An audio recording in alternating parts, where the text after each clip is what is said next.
My husband helps me bathe every night. Tonight, he'd just finished running the water. Suddenly, his foot slipped. His head slammed hard against the sink.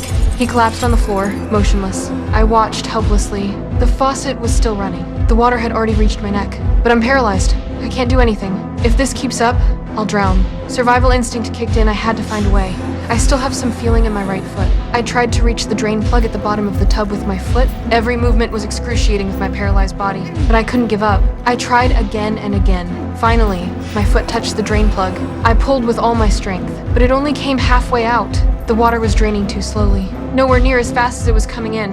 The water was about to cover my nose. I desperately kept pulling at the drain plug, but I pulled too hard. Not only did I fail to fully open the drain, I broke the chain holding it in place. I don't want to drown. I turned my attention to the shower head at the bottom of the tub, using my barely functional left hand, struggling to move the shower head to turn off the faucet, but the process was too slow. The water kept rising, about to completely submerge me. I had to make one last desperate attempt.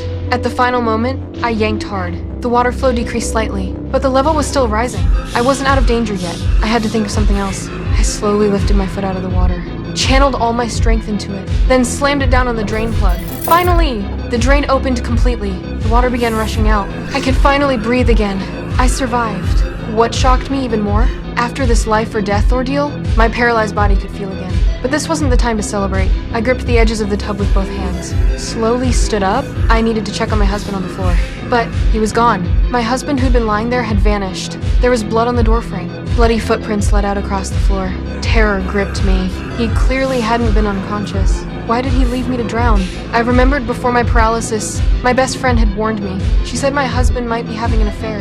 Now thinking about everything that happened tonight, this was his carefully planned murder. He wanted to kill me. The thought sent chills through my body.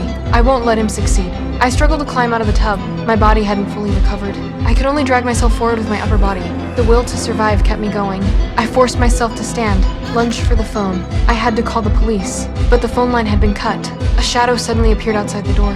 Was it him? I couldn't just wait to die. I grabbed a shard of broken glass, my only weapon.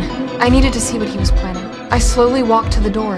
It was just the curtain moving in the wind, but I couldn't let my guard down. I gripped the glass shard tightly, slowly made my way downstairs. He could appear at any moment to finish me off.